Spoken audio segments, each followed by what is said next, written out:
জি ইনশাআল্লাহ। একটি প্রশ্নের জবাব দেয়া গেল।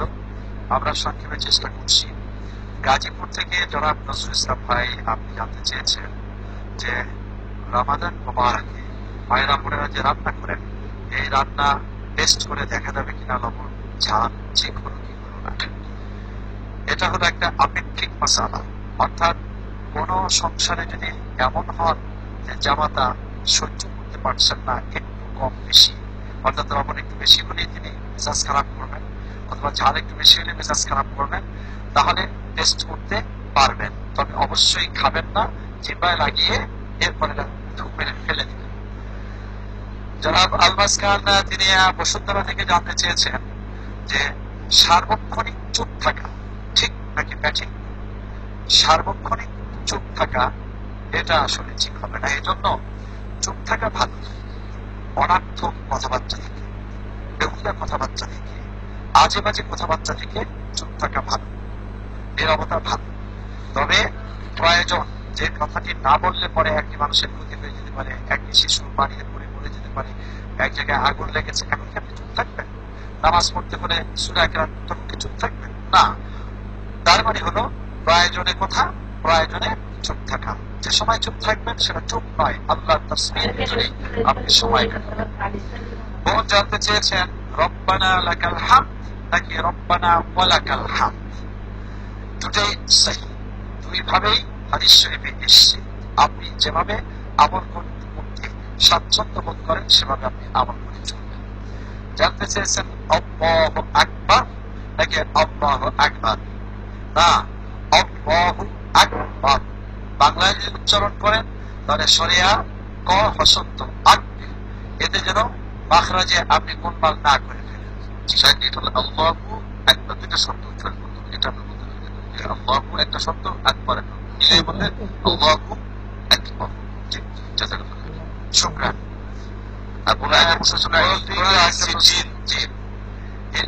এবং সিজিন কি জিনিস? এর অর্থ হলো যে উপরে ঊর্ধ্বলোকে, আর সিজিন যেটা হলো নিম্ন জগতে। তার মানে হলো যে সমস্ত আল্লাহ পাকের প্রিয় বান্দাগণ ইবাদত করে করে ঈমান নিয়ে দুনিয়ার থেকে বিদায় হবেন, তাদের রূহকে বেহেশতে নেয়ার আগে ইল্লিনে ঊর্ধ্ব জগতে একটি আরামদায়ক জায়গায় রাখা হয়, এটির নাম হলো ইল্লিন। আর যে সমস্ত বান্দা আল্লাহ রাজি খুশির মাধ্যমে পৃথিবী থেকে বিদায় হতে পারেনি, কোনো না কোনো পাপ করে ফেলেছে, বেঈমান হয়ে সে দুনিয়ার থেকে বিদায় হলো, তাদের রূহকে পরবর্তীতে হিসাব নিকাশ ফাইনাল হওয়ার আগ পর্যন্ত সিজিনে রাখা হয়, কষ্টদায়ক জায়গা। জাহান্নামের কষ্টের অনেকটাই এখানে হয়ে গেছে।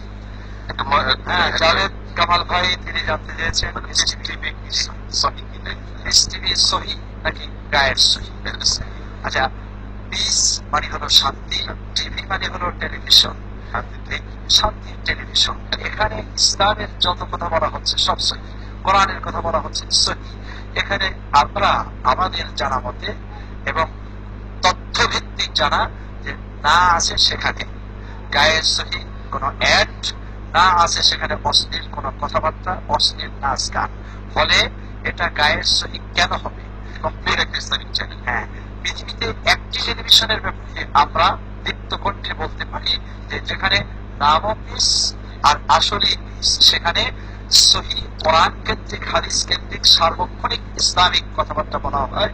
অতএব এ নিয়ে আপনারা দ্বিধাদ্বন্দ্বে থাকবেন না। মশার সাহেব জানতে চেয়েছেন রমজান মাসে মশার কয়েল। হ্যাঁ, রমাদান মোবারকে রাতের আধারে যেমন খাবার দাবার জায়েজ, আরো কাজ জায়েজ, তদ্রুপভাবে মশার কয়েলও ঠিক আছে। আর দিবসে আপনি মশার কয়েল জ্বালাবেন, সেটা থেকে একটা গন্ধ আপনার নাকে মুখে যেতে পারে, এটা আপনি মনে করছেন এটা কোনো ক্ষতি হয় কিনা। আগরবাতিতে যেমন একটু হলেও মাকরুহ হয়ে যায়, এটাও সেরকম একটু খারাপ হতে পারে। দিবসে তো আপনার কয়েলের প্রয়োজন হয় না, আপনি দিবসে এটাকে অ্যাভয়েড করার চেষ্টা করবেন। একান্ত অনেক সময় চলতে থাকে তো রাত্রে জ্বালাবার কোনো সেটা নষ্ট হবে না, হবে না। ঠিক বাস, তারাবিতে এখন আমাদের ঠিক হচ্ছে না, 20, 8, 12 এটা আমাদের প্রতিদিনই প্রশ্ন আছে এই বিষয়ে। আপনি ইজমাই উম্মাহ ওমর রাদিয়াল্লাহু তাআলা আনহুর সময় সাহাবায়ে কেরামকে নিয়ে ইজমার ভিত্তিতে 20 রাকাত, আর এই 20 রাকাতের উপরে আমল চলছে হারামাইন শরীফাইনে মক্কাতুল মুকাররমায় মদিনাতুল মুনাওয়ারায়। অতএব এটা নিয়ে বিতর্কে লিপ্ত না হওয়াটা উত্তম। আপনি যদি পারেন আরো বেশি করেন। রাসূল সাল্লাল্লাহু আলাইহি ওয়াসাল্লাম রাতের আধারে কিয়ামুল লাইল করতেন। হ্যাঁ, সালাতুল লাইলি মাসনা মাসনা, এইভাবে করে 20 রাকাত, 22 রাকাত, 24 রাকাত, 31 রাকাত, 39 রাকাত পর্যন্ত করছেন। আপনি সেভাবে কিয়ামুল লাইল করেন, কোনো অসুবিধার কিছু নেই। জি জি। সেটাকে আমাদের এই পর্যায়ে আবার সময় হলে একটি বিরতি দেন, আমরা বিরতি যেতে হবে। প্রিয় দর্শক, সময় হলে আবার একটি ভীষণ